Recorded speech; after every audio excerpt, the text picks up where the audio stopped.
Well, let's get started. Welcome everyone to this week's LotLinx Market Data Report.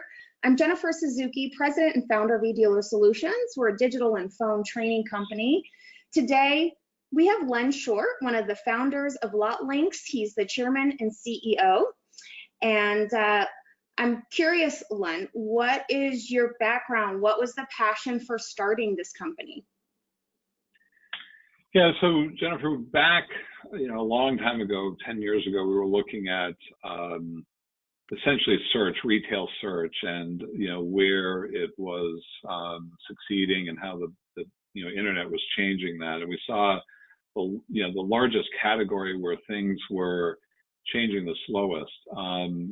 There seemed to be a lot of intermediaries between the buyer and the seller. And what we knew about the internet was that it was breaking down those barriers. It was allowing people to get information and navigate directly to to sellers, and third-party intermediaries were kind of getting pushed aside, as they should be, right? The two primary relationships, buyer and seller, was paramount. We saw that there was huge opportunity in the in the automotive business. It had been largely engineered with third parties intervening in that navigation. Even Google built its platform in a way that didn't make it easy for somebody to navigate directly to the car they intended on buying. And so we started to build a platform to break that down, to identify when people were ready to buy and make sure that they found that inventory directly on the VDP page at the dealer that they were most likely to buy from. And we've watched as this industry has evolved that that has kind of played out. Dealers, when we started, we had to explain to everybody what a VDP page was, and right. A few years later, that was people say, well, by the way, Len, what is a VDP? And I'd explain what it was that they had done and so on. And a couple of years later, that was the number one marketing objective. And I think what's happened in this most recent episode of this whole pandemic is that dealers have realized, listen, I can't have anybody between me and the buyer. They need to be shopping me directly, because that's where they're making their purchase decision. That's where they want to do their transaction. And if there was any question in my mind about where I needed to market and where I needed to push my business, it needed to be to my inventory on my site. I need to own that. And so I think that's this is just going to accelerate that direction, and I don't think it's going back. I mean, when we're free of the virus, I don't think it's going to change consumer behavior. Consumers want to shop this way. They do it in every other aspect of online, and it's going to change our business for the good, because it means more margin, more control for the seller. And I love your passion and enthusiasm for the auto industry. Always looking to be there, to help businesses and support businesses grow. We all have a love for this business. And also with us today is my colleague and friend, Tom Carney. He's a NADA management consultant. He has more than 3 decades of automotive experience in diverse senior leadership positions with manufacturers and dealerships and allied companies. It also includes teaching as a Northwood University professor, where I also graduated. Tom will have significant expertise to share with us today. Both of these guys bring so much experience today, and I'm looking forward to their insights on how the market is performing, how dealers are managing through several new challenges since taking on digital retailing. Of course, digital retailing is one of these terms I find a little bit questionable, but it's a term we all know and are aware of. Our hope is that you're going to come back every week and learn about what's going on around us and gain insights from others who are, like you, seeking solutions to stabilize sales. So thanks everyone for joining us today.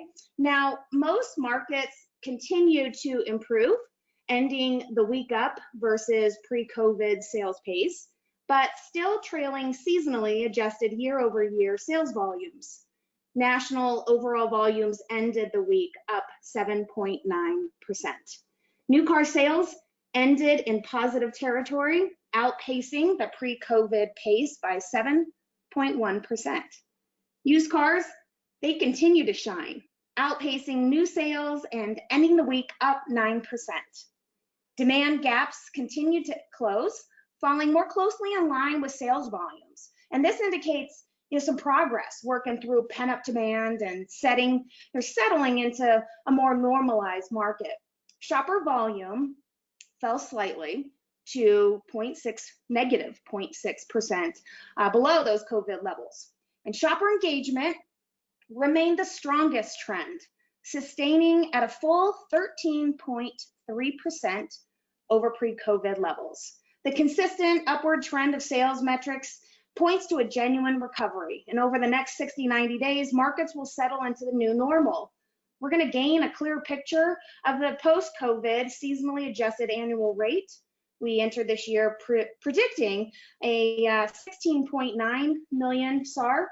The first quarter was strongly ahead of that pace until the third week of March when this crisis hit. Now, January through March 2020, those sales results pointed to a very strong underlying economy and another record sales year. By August, we should know how much of this carries forward into the post-COVID economy. So keep up to date and access the market tools that LotLinx provides, all on their website. Let's take a look today at a more in-depth on national week-over-week trends, the best and slower recovering markets, new and used trends, and we'll take a look at the recovering OEMs week over week.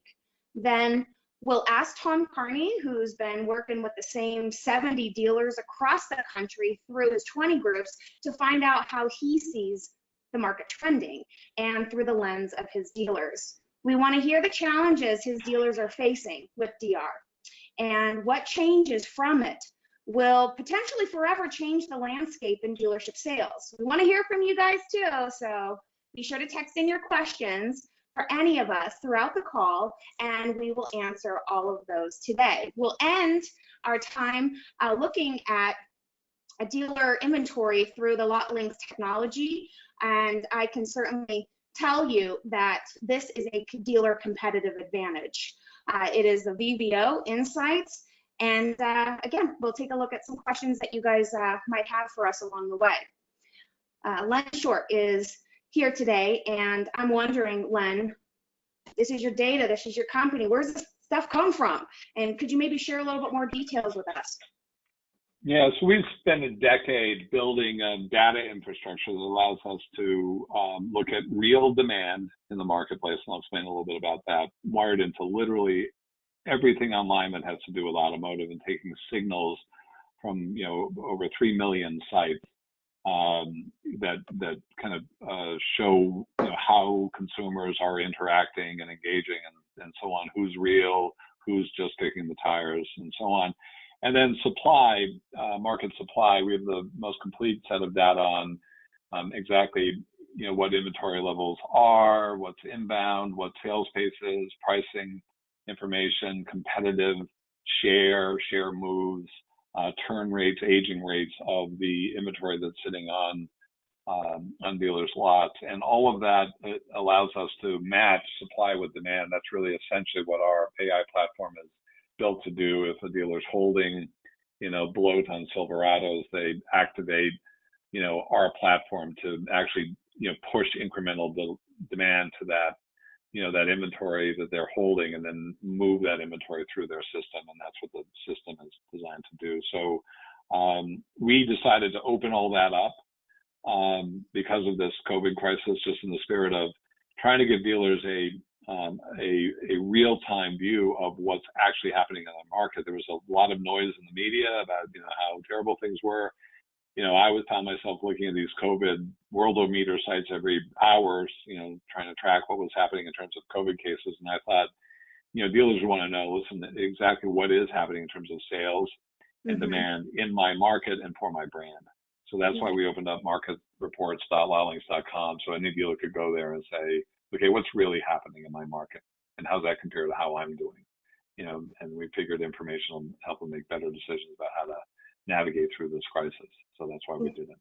Love this. Thank you so much for helping dealers, and thanks for helping us understand this data a bit better.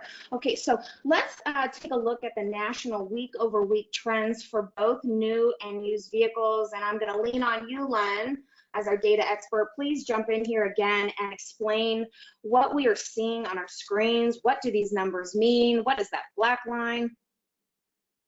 Yeah, so what we did, we made a choice not to do seasonally adjusted. We said, listen, everybody knew how they came into this crisis. Really third week of March was, dealers were having a gangbuster February and March. Things were going really well.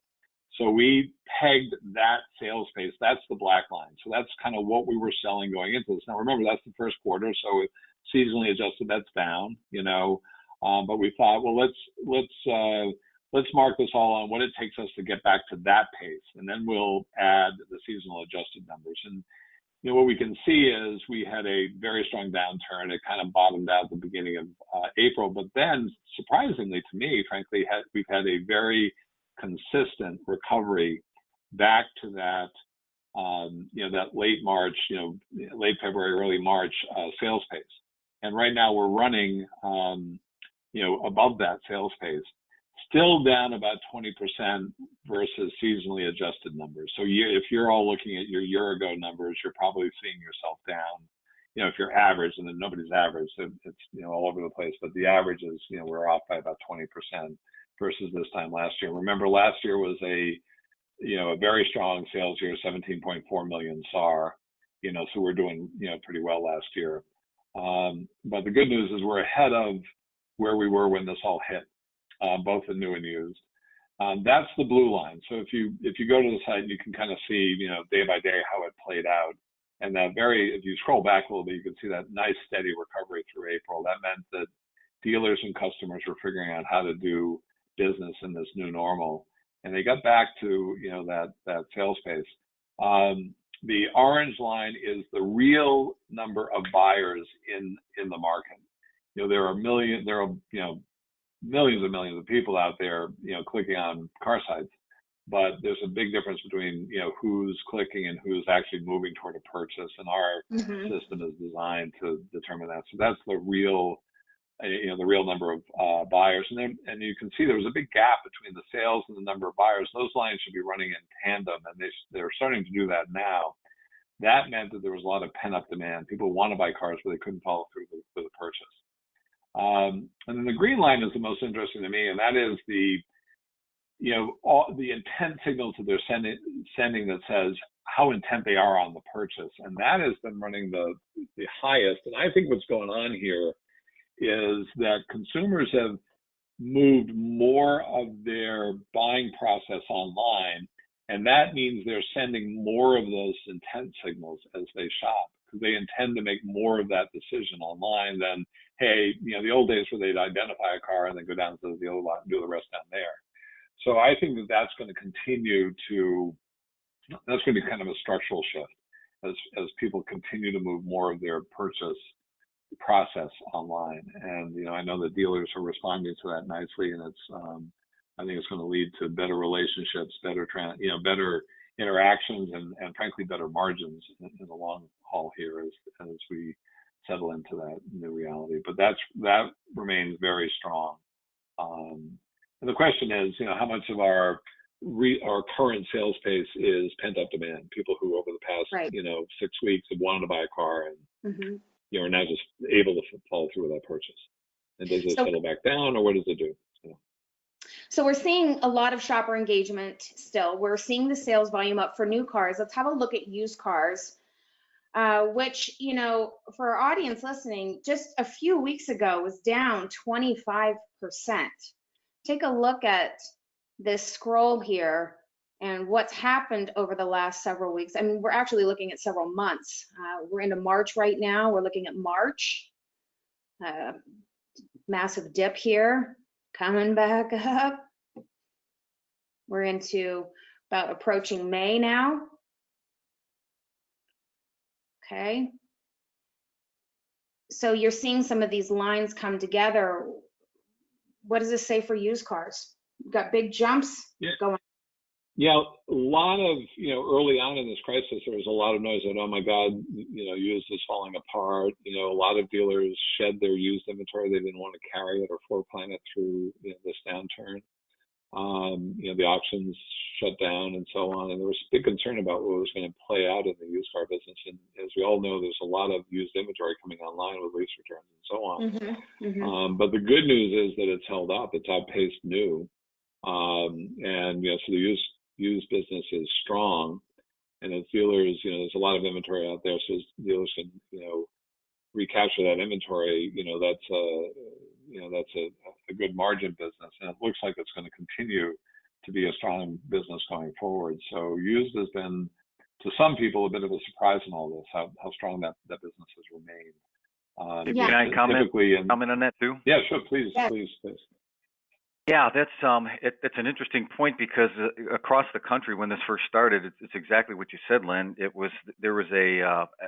Everyone was freaking out over having a 60 or 90 days worth of used car inventory because the sales just flopped, and all of a sudden things started picking up. And what I found in several of outlying markets like Eureka, California, areas outside of San Francisco, outside of New York, outside of, not Miami proper, but outside of the Miami area, the tier 3 buyer, the 500 to 600 beacon score buyer, has come out of the woodwork, and the dealers were scratching their heads saying, where are these people coming from? They're millennials out here buying cars that wouldn't buy before because they were ride sharing. And well, guess what's happened to ride sharing? Ride sharing has completely collapsed, and they now are in the market for these $8,000 to $12,000 to $15,000 vehicles that they need right now because they don't trust getting into the ride share, and also they're moving out of the big cities. The allure of what they had before, which was bars and the dating scene and social life, restaurants, all that is like something from the past, and they're now falling into, they want to get back into suburbia. A lot of them are moving back home with their parents, from what I've been reading. I've been doing some research on it, but they need a way of transporting themselves. In the cities, it was easy. It's just Uber close. So now they have to commute with their own transportation. And that's one of the reasons why a lot of these dealers are seeing this uplift. And they've been scratching their head the last 3 weeks trying to figure out what's going on. That's just one little element. I think that's a long-term trend. When we started this company, it was in the Silicon Valley, and everybody in the Silicon Valley said, "Yeah, the dealer's going away, and everybody's going to ride share, and the whole car business is going away." And I was, I just left the Silicon Valley because I didn't believe any of it. And I think, all of those prognosticators are, now scratching their heads because it's going the other way. I think it's going to be, positive, underlying support for car demand, really, for the medium and long term. I think this is going to be a, fundamental shift that's positive for the business. We'll see, but it's looking that way so far. So, yeah, and if I could just comment, everybody was freaking out over Hertz is filing bankruptcy this week, and oh my God, there's 500,000 cars that are going to get dumped in the market. But on the other hand, they have a lot of great entry-level vehicles that are priced in the entry to the mid-range that are needed for this group now that is entering into the market of purchase for the first time really ever. So I don't foresee it having that big of an impact on prices of used cars, but maybe you have a different spin on it, Len or Jennifer. Well, I'm actually curious. You brought up a good point. I'm actually thinking about your dealers, and many of our dealer clients, I hear them with the scratching of the head, sort of wondering, about the inventory that they're sitting on, pre-COVID with declining values, MMR still being down. What your thoughts are on, this concern about this inventory, knowing, what's changing here. Not that there is an MMR. Right. Yeah, we see, excellent price support and margin support. That's, qualitatively talking to the dealers. They're doing transactions on both the sides. You were saying this before we started, Tom, that, dealers are, realizing higher margins, and, because they're dealing, directly with the consumer, and experience is more important than price. So hopefully that's what comes out of this is, better transactions for the dealers. So what do you tell your clients, Tom, with that inventory that's sitting there? You tell them, don't worry about it, that it's coming back, that's the market that, is picking up pace when they're worried about that inventory?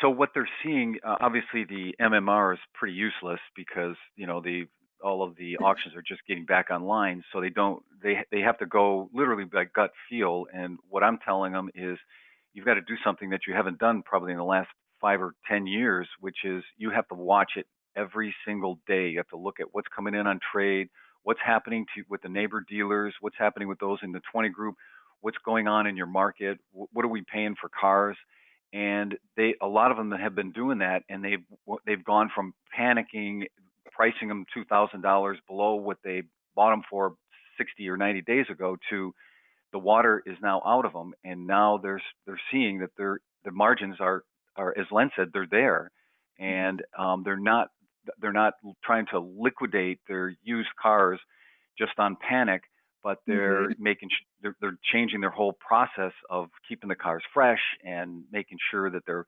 priced right, and their salespeople are trained more because they've got more time on their hands. There's all these things that are happening now that they really didn't pay attention before, and I think it's a focus, and it's working.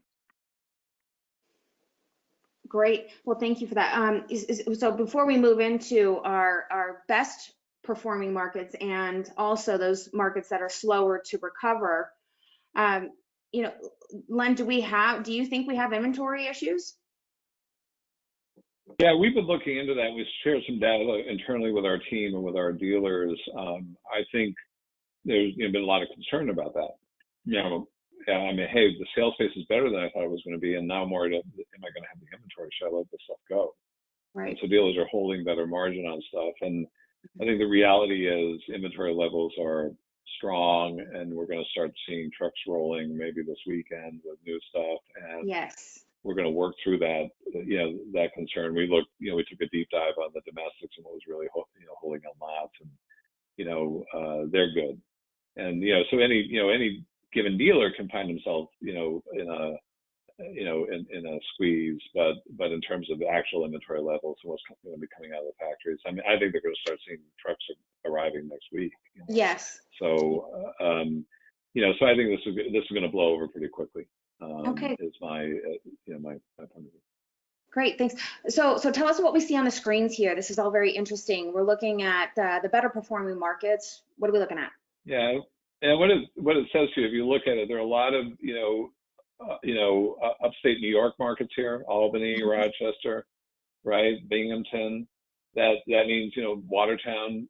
That means New York is kind of coming back. Maybe not the city, but those markets are opening up and they're recovering strongly. A lot of pent up demand, so we see a big spike of sales activity in those markets. Pittsburgh, last couple of weeks we've been seeing a lot of Pennsylvania markets, again, a hard shutdown market that started to open up, and then the best recovery was happening in those markets. So I think this is just data that supports what we all kind of feel is going on. As markets open up, the harder shutdown markets are snapping back. And I like the snap. That means to me, hey, we entered this in a very strong economy. When markets open up, they snap back. I kind of like the energy of that. That's a more positive sign for what shape this recovery is going to be. Is it going to be a W or a V? There are lots of different letters and what people think it might happen here, but the snap says it's going to be sharp. So that's what I think we're seeing here. And what about our lower performing markets? That's kind of what we see. We saw last week. One of the top performing markets the week before was Reno, and then it kind of fell off, and now it's back strong. So there's some noise in this. I think what you see, you don't see the big swings in those markets. A couple, here's Reno again. It's kind of last, so I don't know what's happening in Reno. Vegas or the Nevada markets have been relatively strong. Augusta, Georgia, had a funny downturn. So a little bit of noise in this, a little bit less of a theme. And there's one thing that's true about this is this whole pandemic has been very market specific. Nobody's experienced the same thing. I mean, there've been big big differences between, what they saw in New York and what most of the country saw, and I think that's kind of playing out here. Yeah, I think every market is seeing something different. I'm sure Tom can attest to this too, because he talks to so many dealers week by week and they're all over the country.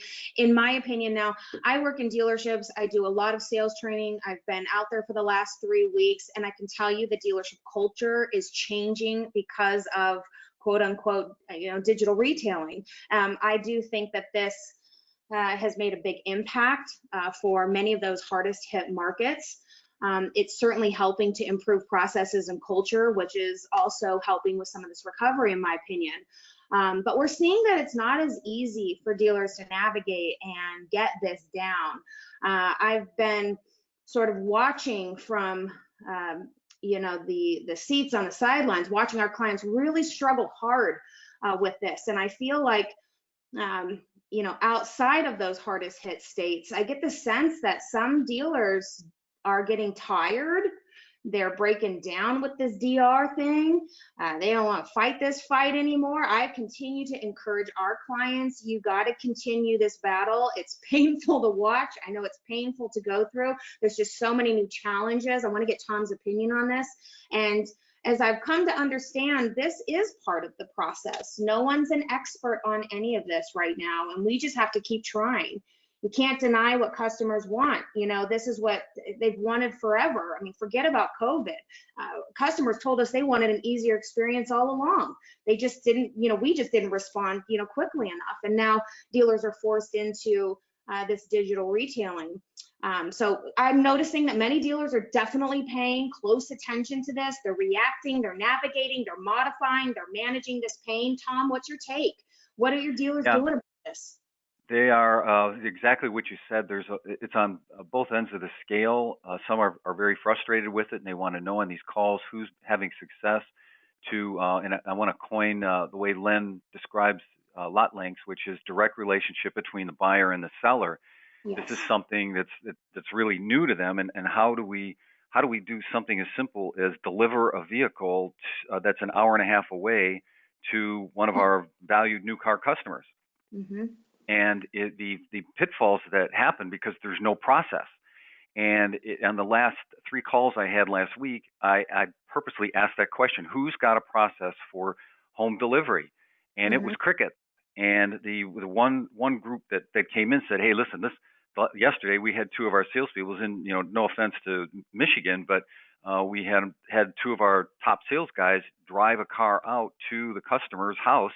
They pulled up. It was a shady looking house, and they pulled the license out, and the picture of the license didn't match the guy that came out of the door of the house to buy the cars, and they ended up just packing up and coming back to the dealership. But what is that process, and how do you stop that from happening? And to take it a step further, how do you pay your people to do that? Is that built into the cost of sale? Or is it just and it was all over the map. That's just the service we're going to provide. Then they started all thinking about it. Well, that's a premium. If we're driving 2 hours to deliver a vehicle, maybe there needs to be a premium for it. And who's going to deliver that vehicle? I have one store that's been successful delivering it with a retired F&I manager, and they just pay him a flat to go out and deliver that vehicle to that customer out and back, instead of tying up their sales force in the store to take that delivery at 8 o'clock in the morning. They take an hour and a half out, hour and a half back. The day's shot by the time they get back, and productivity's dropped. So it's all over the map right now. I don't think anybody has the secret sauce yet, but that's what's so amazing about the dealers and their entrepreneurship is they're figuring this thing out step by step. And I want to quickly add, one of the stores has come up with a different structure of sales, and the dealer was scratching his head, and he said, you know what, my hardest working guys in my stores are my service advisors. So why can't I train my service advisor to be the salesperson and to also introduce F&I with a network tablet? Because I've got everything set in place, so let's give it a try. So he took his top service advisor and trained him to start introducing himself to the customer and in the showroom, then land him on a car and go through the sales process and connect him back to the service. And he has an apprentice that works for him back in service that covers him when he's not in service. And this apprentice is a successor being trained to become this hybrid sales guy that now knows that's connecting service to sales. And lo and behold, he was looking at his cost structure, and before he would pay between a sales and a service advisor, he'd be paying 12 grand a month, 13 grand a month. Now with this floating apprentice, he's dropped $2,000-3,000 in sales employee expense down to about 10 grand a month, and it's starting to work for him. But it's a very unique process, and probably most dealers don't have an appetite for this yet because they're still locked in the old school way of doing things. So anyway, this is what's happening. But thanks for asking the question, because that's just the tip of the iceberg of how they're trying to deal with dealing, being retention, which to me, when you connect that service to the sales, and that's all becomes one transaction, your retention is going to go through the roof, and so is your customer satisfaction. Those two elements, and that's how we're going to merge from this thing, and that's the big change I see that's going to happen. It's incredibly innovative. I'm actually seeing the same thing with our dealer clients, not that exact situation, but the hybrid of roles, really honing in on, sharing, combined responsibilities. It's reduction in some of the employee costs. I think, people are still navigating. This is a great topic, another webinar. But, I think that we are seeing, an increase in expenses, as you mentioned, delivery and, or pickup and delivery being, something that everybody wants. I've seen people change their entire ad campaigns over this. And now they're sitting here this week wondering, does this, is this cost effective? Is this something we can sustain? How do we make money? And not to mention that these digital retailing tools are pretty pricey. I've seen $1,500, $2Gs a month. Just a lot of different modifications. Are we actually selling more cars this way? Are we, is our CSI going to go up? How do we pay for this? Yeah. So client. What I would say is, Jersey is tough, the dealers are tougher. There's no more resilient, group of humans on the planet. I truly believe, and they work through this. One thing, I think those transactions can be higher margin transactions. Mm-hmm. Great point. That's what's going to lead us out of this. Is the better the relationship, more direct the relationship, the higher the gross on the transaction. Mm-hmm. And and an opportunity to streamline some costs. So they will figure it out. And I think there's a silver lining here as they kind of move to that more efficient, structure. So I really believe that's where it's going, but not without some figuring it out, some trial and error. Yeah. And I know this does add some new processes and therefore costs. To serve that customer. I agree, Len, and I wanted to just add one more thing that's becoming very popular with the Microsoft Teams and Zoom. Mm-hmm. The F&I manager is becoming adept with doing the presentation to the consumer at their home on Zoom or Microsoft Teams, and be able to present them the products, and which includes the new profit center, which is disinfection of the cars. And that could be something that can be added to the menu as well. And what they're finding, they're all excited about it. At first, there's pushback by the F&I manager because you can't get them in their office and have them sit there for 2 hours and beat them up. Now it's it's a softer sell, one-on-one on their computer to computer with Zoom, and it's completely transparent, and the whole transaction can be done that way. So that's the trend we're seeing right now. Everyone's getting trained on that technology, and maybe the days of, back in the box are over. Maybe it's all done electronically. Well, it's interesting to see how this is all going to go down, and I hope that dealers actually end up growing market share with, a better sales experience for the consumer. I don't think it's going away, but I definitely think it's part of the landscape now, and, got to go all in, no little toe, get in the game, figure it out, get ahead of it, and there's no doubt there'll be more challenges like these ahead.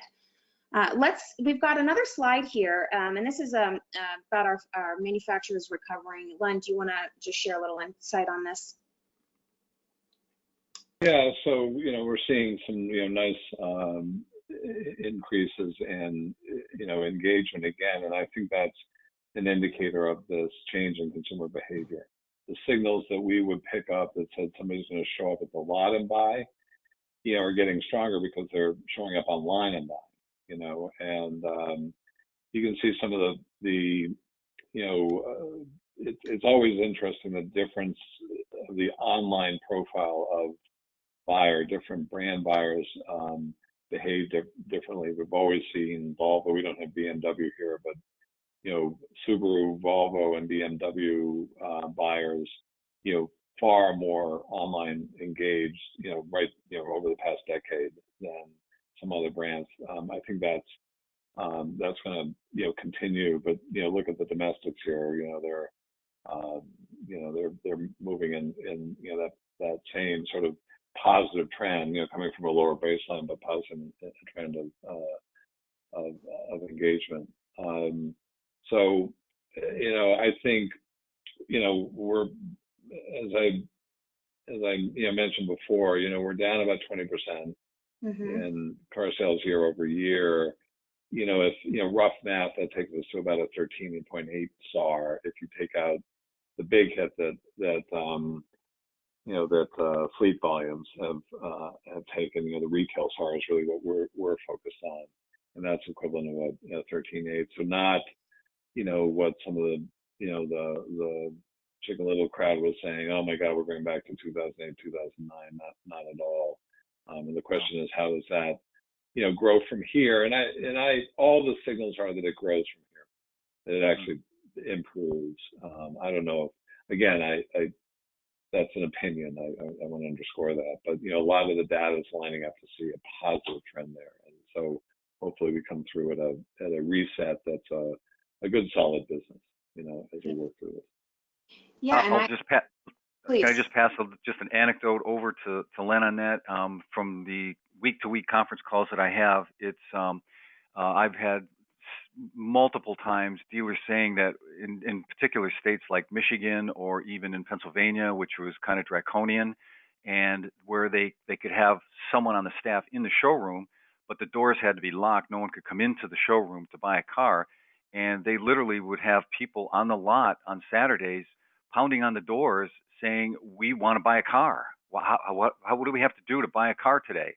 And there is that kind of pent-up demand that is there. And I firmly believe that it is going to continue because every week I'm on it. I mean, from Washington, the state of Washington, to Miami. I have a big Chevy dealer there that's had the last 2 months were all-time record months in new and used. I mean, scratch your head on that one. The rest of the country shut down, and he's sheepish to talk on the conference calls because he feels bad when he looks at an area like Detroit or Illinois that is just awful. These guys are going out of business, and yet he's flush with cash, and he's having the best year in the history of the store. So it's really it's demand. The demand is there. Okay. We also always see winners and losers in these crises. 2008, 2009, there were people who came through that just fine and gained share. And they were the aggressive, smart operators.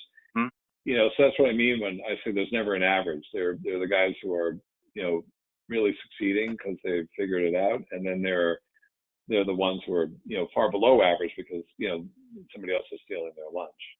And that's a reality. I think a little bit of that is going on right now. We've had dealers on here who 2 weeks ago we had a dealer who's he's having the same thing up in New England, having a record. This is 3 weeks ago. He's having a record sales days. In the middle of a Massachusetts hard shutdown mess. Yeah. Right. So so he was figuring out how to do it. Yeah. Well, we've got one last bit I think is really interesting to see, and what really has perked me up with our dealer clients is just everyone needs a competitive advantage, and and we're going to look at some dealers' inventory here, and as we continue to see an emphasis on used cars, this is some technology. Maybe Len, you could share a little about how this is working, but it's really an eye opener. Yeah, this is a tool we developed that our dealers just think is a secret weapon. And I, in the spirit of kind of sharing, helping everybody through, anybody who wants this, whether you're a customer or not, we'll set you up and give it to you. And I give you my word. We will not give you a sales pitch. We'll get you set up. You can use this for your own edification, and it's not going to be a lead trap. Ping us after this if you want this tool. It's a very simple setup, technical setup for us. We'll handle it for you. If you need somebody to take you through how to use it, I think you'll get a lot out of it. I know that our dealers have. It's a fundamentally different way of looking at their business. What it does is it plots every car on a dealer's lot. So you can see I just clicked on a Silverado. So this little tick mark here is a 2020 Colorado, Chevy Colorado. It's been on lot for 84 days. It's only been viewed 5 times. And so what it shows is the online interaction by inventory. And what we've learned is if you can manage to deliver traffic, I mean, we always know you need to deliver lot traffic. Now you have to deliver, online shopping traffic, to the car, to the VDPs that you're holding. That's the new proxy for, that lot visit. So if you do that at a reasonable pace, the cars move. And if you fall below, some threshold in terms of the amount of shopping interaction you're driving per unit, that's when you start to struggle. So that's why dealers have, very much focused on VDP views. And what this allows you to do is to see, okay, I know I'm getting VDP views, but where are they going? And every dealer kind of looks like this. It's a hockey stick, meaning that a few cars are getting all the traffic, but most of the cars, and this dealer is holding 755 units new. I think I've got this selected to new units on his lot. So this is a Michigan dealer. He's in a hard shutdown. Doors are closed. By the way, he's going to sell 355 units with his doors closed this month and all of his advertising turned off. But he's holding 750. So I can scroll this and you can see there's just a lot of that inventory is just not getting viewed at all. And so our dealers have started to, make use of this. For instance, you can just click and you can see one click, all these little tick marks that have lit up red are cars that new inventory that he's recently done a price drop on. So here's a 2020 Chevy Suburban new. It was priced at 57. He's got it now on special for 50 grand. So he's made a significant, $7,000 advertised price drop on that car. But the problem with that is it's been on lot and it's only been viewed 5 times. And if you go deeper in this, you can see he's dropping price on a lot of inventory that's never been viewed. And, what we've found is if you're dropping price and nobody's looking, it's like a tree falling in the woods that didn't make a sound. Right. And what they often do is they'll go to another scheduled price drop and nobody's looked at the car in between. So what are you doing to yourself? You're just undercutting yourself. And we've got a lot of data on this. Price drops are not driving demand. All they're doing is shifting, on-lot behaviors from fresher inventory to older inventory. So you're starving the fresh and therefore it gets old. And so, what a lot of dealers have said is, listen, rather than trying to use price as a hammer to move these units, maybe I should be driving more demand to these units, hold my price, and that's been, a big plus. That's just one example of what this tool can do, but it can give you a very clear view of what's going on in your lot. If I can look at it, hey, I just want to look at cars that have been on over 90 days. So I just enter 90 days and here they are. So he's holding 83 new units that have been on lot over 90 days, and look at all the price drops.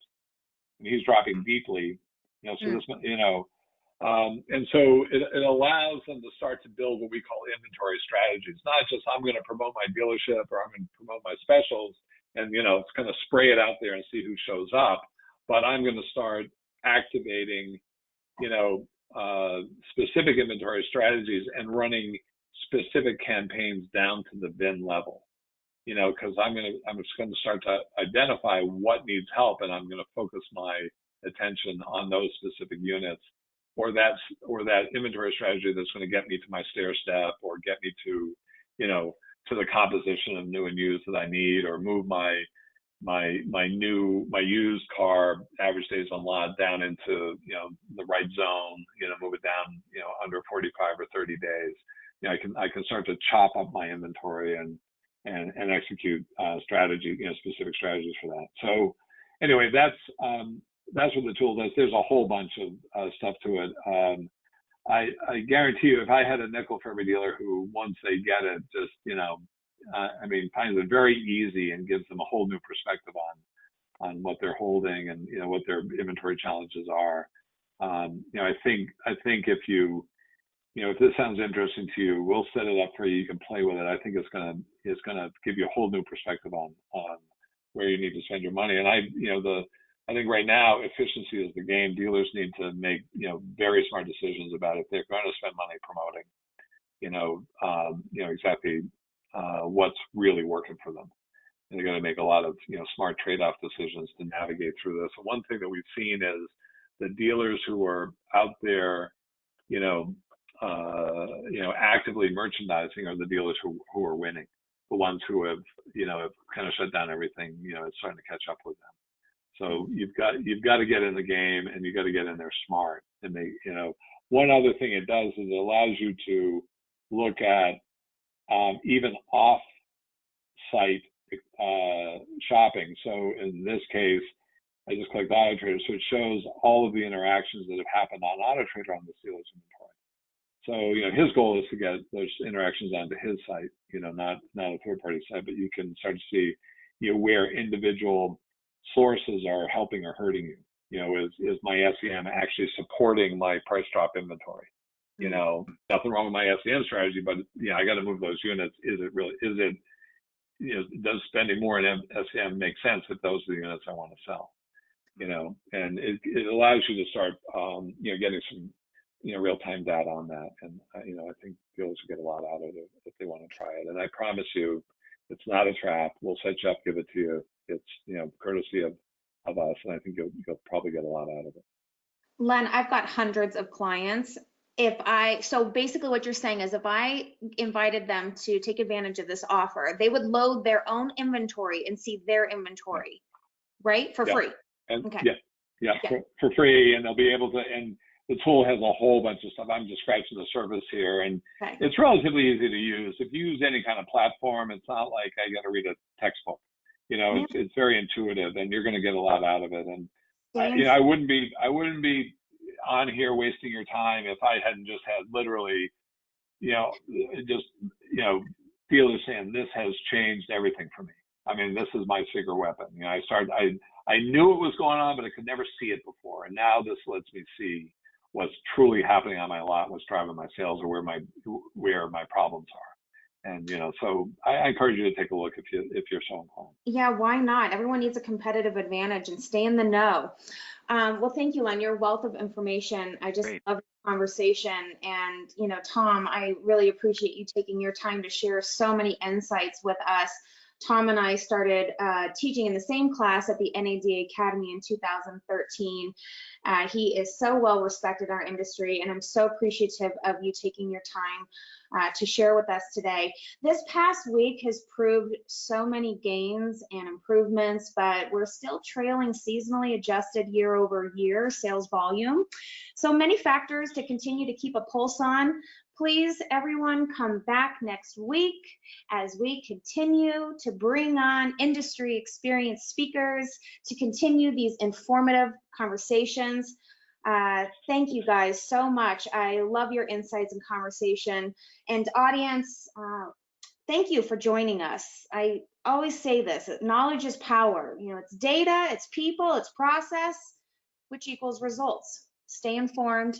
Thanks for your time today.